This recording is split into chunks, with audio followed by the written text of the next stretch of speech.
The duo, a father and his son, found themselves trapped in a car amidst a traffic snarl, engaged in a heated argument. Suddenly, a commotion erupted from the van ahead as someone forcefully broke into their car, sending them recoiling in fear. Was the assailant a human or a creature? It remained unclear. With animal-like feet and a wing in place of a hand, the attacker baffled all. The police intervened, revealing a startling truth. A strange ailment had gripped the city, causing humans to transform into animal-like beings. As François grappled with this revelation, his wife, also afflicted, languished in a hospital. Despite his desire to care for her personally, her deteriorating condition mandated hospitalization. When he visited her, he confronted a visage resembling an animal, a stark reminder of the cruel twist fate had dealt. Encouraging his son to visit, François faced resistance, his son lamenting his mother's inability to comprehend. Nonetheless, François insisted, hoping to bring solace to both his wife and son. Meanwhile, François learned of a sturdy new hospital constructed to contain the afflicted. As night fell, chaos ensued during the transfer of patients, resulting in a tragic accident claiming many lives. Fear gripped François' son as he glimpsed an eerie figure outside his window, only to find it vanish upon closer inspection, dismissing it as a figment of imagination. Learning of his wife's disappearance and the accident aftermath, François embarked on a desperate search, only to receive disheartening news from authorities. The narrative shifts to François' son, finding solace in school activities despite the turmoil at home. Displaying remarkable prowess in a game of tug-of-war, he swiftly turns the tide for his team, offering a glimmer of hope amidst uncertainty.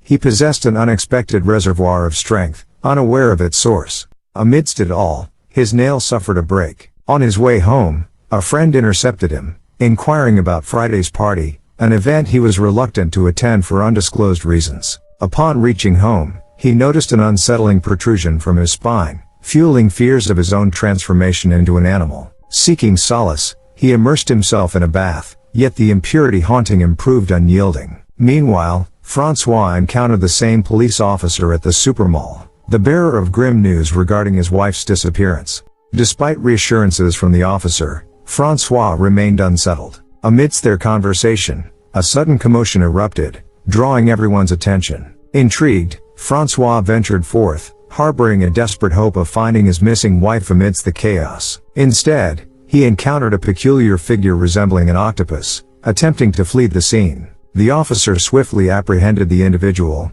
revealing a bird-like girl among the bystanders. Leaving the mall, the officer queried François about his substantial purchases, to which he feigned innocence, citing preparations for a camping trip. In truth, he had acquired supplies in a bid to locate his wife, whom he believed lost in the jungle following the accident. Hanging their clothes in the wilderness, he hoped her heightened sense of smell would guide her back to him. Despite government mandates prohibiting the harboring of afflicted individuals, François remained determined to care for his wife personally, hence his preparation. Upon returning home, he confided in his son about the sightings at the mall and the multitude of individuals lost post-accident, expressing concern for his wife's fate amidst the chaos. "Fret not, we'll venture into the jungle this Friday and locate him," reassured François. However, his son had plans to attend a party on the same day, having received an invitation from a girl earlier. Reluctantly, François permitted his son to attend, emphasizing the need to return home by 8 o'clock. Amidst the revelry at the party, François' son suddenly felt dizzy. Observing his distress, a girl offered him a tablet, which he ingested in a peculiar manner, reminiscent of a dog licking. Unfazed by the encounter, he ventured into the jungle the next morning, sensing a discomfort in his throat. Upon returning home, he concealed himself in the bathroom, where his father discovered him. Retrieving a feather lodged in his throat, the truth dawned upon the boy: he too was undergoing a transformation into an animal. Together with his father and their dog, they embarked on a quest to find his mother in the jungle. Despite fervent calls, their search yielded no results, leading them to rest amidst the wilderness. In the dead of night, their dog's incessant barking drew their attention to a tree, where a person with a simian form perched above. As they approached, an eagle-like figure swooped down, targeting François' son. Recognizing the shared affliction from his son's altered lips, François intervened, though his son sustained injuries. Reluctantly, François escorted his son to the hospital, dreading the exposure of their secret. En route, they encountered the police officer, who insisted on accompanying them to the hospital. where army doctors attended to his son's injuries. The police officer informed François that the government had enlisted the army to manage the escalating situation. Returning home with his son, François was taken aback when his son, upon arrival, unexpectedly removed his bandages, exposing his wound. Acting strangely, the boy proceeded to lick his injury and displayed unusual behavior even at school, startling the rats in the lab with his piercing screams, as if communicating with them. Venturing out to the river, François' son consumed a raw fish, observed by a concerned woman. Hastily fleeing the scene, he encountered the eagle-like man in the jungle once more, who confided his struggles with flight. Offering guidance, the boy directed him to a pond where he could practice without fear of injury, reassuring him of the safety of the water below. Meanwhile, chaos erupted at François' restaurant as an animal-like assailant targeted him. Amidst the turmoil, François noticed another animal-like figure fleeing, perhaps his missing wife. Before panic ensued, the restaurant owner managed to calm the aggressor, who surprisingly complied. Shackled, the creature was apprehended by the arriving police. Accompanied by the officer, François scoured the jungle in search of further anomalies, only to discover his son's abandoned bicycle. Returning home, he found nails in the sink, adding to the mystery. The sink harbored the broken nails, remnants of François' son's transformation. François had come to the grim realization that his son was undergoing a metamorphosis into an animal. It became evident when one of his teeth broke in class, prompting ridicule from his peers, and leading him to seek solace with the eagle-like man. Observing the man's practice and tending to his wounds, his son's reluctance to reveal his hands confirmed François' suspicions. As his son attempted to flee, François intercepted him, urging him to confide in him about the changes occurring within. Despite pleas to be released, François reassured him, affirming their bond regardless of the outcome. Disclosing newfound abilities, such as heightened auditory senses and peculiar nails, his son admitted to keeping his condition secret from friends. Concerned about the future, his son queried whether he would be treated similarly to his mother, restrained by chains. François hesitated before acknowledging the possibility, prompting reflection on the uncertainties ahead. The following day, at a party hosted at François' restaurant, his son's overgrown nails drew reprimand. In a moment of distress, he inadvertently harmed his father, who, in truth, was shielding him from public scrutiny. Demanding his son to trim his nails, François resorted to coercion, threatening with scissors. Upon compliance, François' son reconciled with his friend, marking a tentative step forward amidst their shared order. Their bond grew stronger as the girl reached out and touched François' son's spine, expressing acceptance of the changes unfolding within him.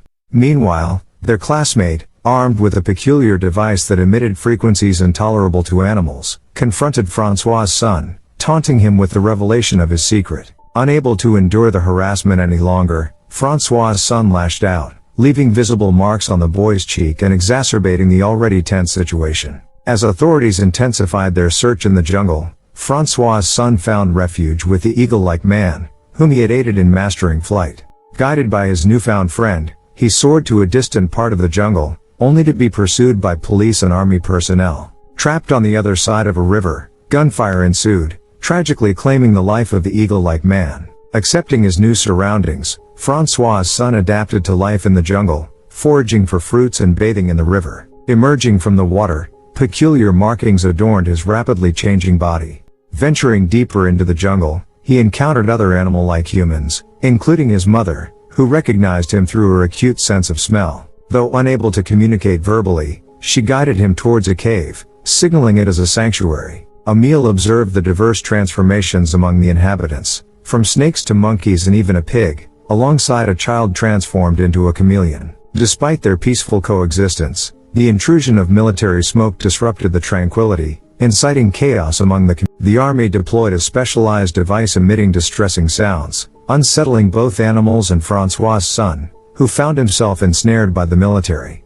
However, the girl, now transformed into a chameleon, cleverly concealed herself in the foliage, evading capture. Transported back to the city by the police, François' son appeared human, alleviating suspicion. However, his inability to sign a document sparked concern, leading the police to suspect his impending transformation. Amidst the impending confrontation, François intervened, forcibly signing the document and whisking his son away from the authorities. As they fled, the loyal officer, sensing something amiss, alerted the military, prompting a pursuit. Anxious, François' son questioned his father's commitment, fearing incarceration in a health center. François reassured him, promising unwavering support. Relieved, François' son revealed glimpses of his encounter with his mother in the jungle, buoying his father's spirits. With resolve, François halted their journey, urging his son to embrace freedom in the jungle. Tearfully bidding farewell, François watched as his son disappeared into the wilderness, liberated from the government's grasp. Overwhelmed with emotion, François found solace in rescuing his son from the government's clutches, marking the poignant conclusion of their tumultuous journey.